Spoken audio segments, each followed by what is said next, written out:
Eu acho muito difícil, né? Primeiro porque, infelizmente, o que eu vejo são os bolsonaristas utilizando a pauta da anistia mais como palanque político do que efetivamente defendendo. E por que que eu digo isso?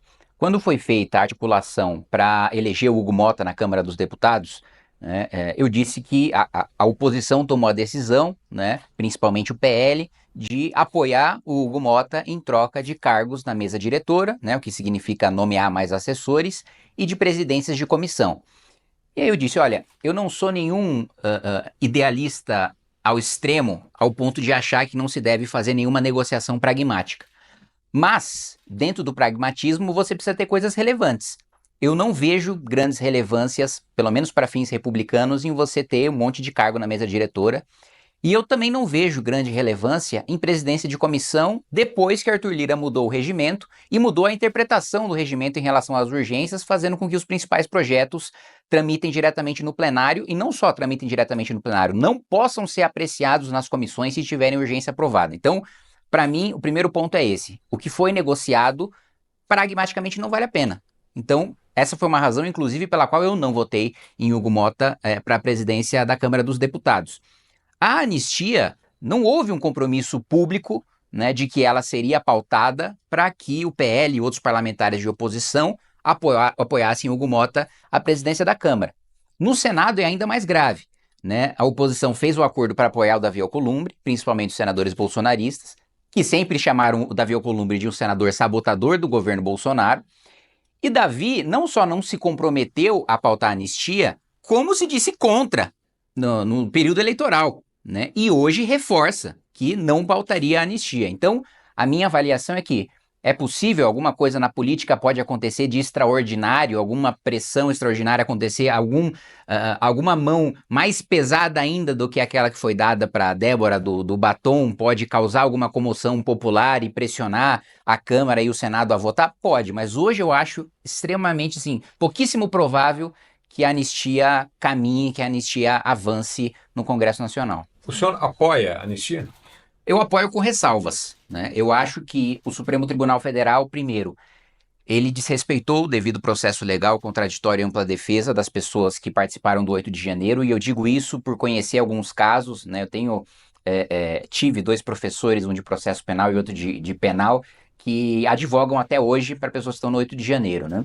E o primeiro ponto, né, do Supremo, que aliás, desde a Lava Jato se dizia um Supremo garantista, né, ou seja, aquele que interpretaria as leis mais a favor do réu do que a favor do Ministério Público, da acusação, do Estado, começa com a audiência de custódia, né? A audiência de custódia que começou com uma imposição do CNJ, depois foi positivado, mas que é uma coisa amplamente, né, defendida pelo garantismo, né, pelo Supremo Tribunal Federal. Pois muito bem, como é que foi feita a audiência de custódia no 8 de janeiro? Demorou uma semana, então passou do prazo legal, o que enseja relaxamento de prisão, porque prisão ilegal se relaxa, né? Isso não foi feito, as pessoas continuaram presas. Muito bem.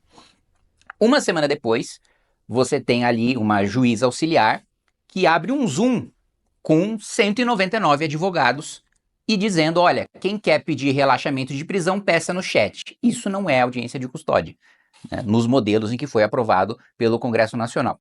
Mais do que isso, o copia e cola das denúncias da Procuradoria-Geral da República. Né? Um dos casos que uma dessas minhas professoras advoga hoje é de um Uber que foi levar duas mulheres para participar do ato e ele estava voltando e ele foi preso como se estivesse participando do ato.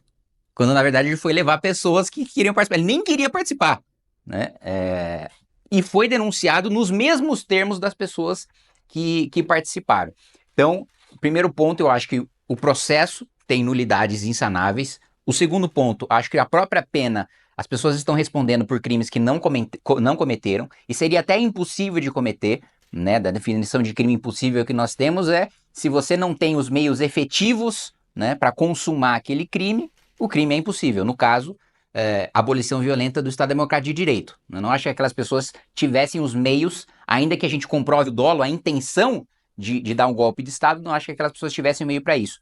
Acredito que devem sim responder pelo crime, principalmente de dano ao patrimônio. Para mim, dói no meu coração ver a imagem lá do relógio do Dom João VI sendo destruído. Eu acho que aquele caso específico, é claro que não, a nossa legislação não prevê uma pena mais grave para um bem, de acordo com a importância histórica do bem destruído, né? Mas para mim, até vendo aquilo, deveria ter uma pena para aqueles, né, que causaram aquela destruição na proporção da destruição.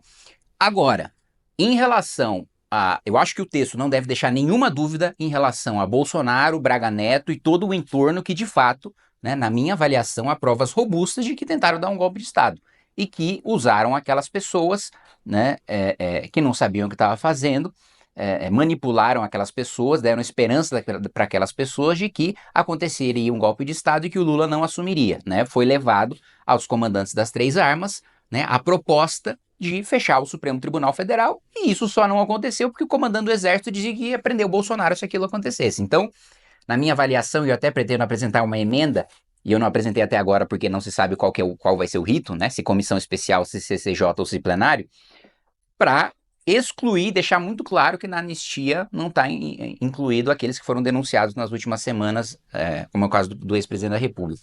E para os outros, todos os outros teriam anistia ou seria só para alguns? Como é que funcionaria? Então, o que eu coloquei, para aqueles que foram denunciados, né, junto com o presidente da República, né, ou seja, aqueles que seriam os mentores intelectuais, esses estariam fora. Os outros, eu digo, os que estão fora dessa lista. As pessoas que estavam ali na praça. Isso, não, e esses estariam dentro da anistia. Todos, Sim, sem exceção. sim. Tá, perfeito.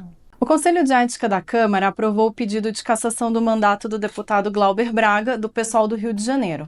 Em abril de 2024, Braga discutiu e agrediu um militante do MBL e trocou empurrões com o senhor. Algumas críticas têm sido feitas por aliados, tanto do deputado como alguns outros congressistas, de que a cassação do mandato seria uma pena exagerada para este caso e poderia abrir um precedente para outras cassações por causa de discussões semelhantes ali na Câmara, né? Como a gente costuma ver de vez em quando. Como que o senhor avalia essa crítica e concorda que a cassação do mandato, neste caso, é correta? O primeiro ponto é fazer uma correção no pressuposto da sua pergunta. Não teve troca de empurrão entre mim e o Glauber. Eu não empurrei ele em nenhum momento, né? Ele, de fato, partiu para cima de mim e foi segurado pela Polícia Legislativa. Que, aliás, esse é um ponto que eu acho fundamental que os deputados vejam as imagens que estão nos autos do processo.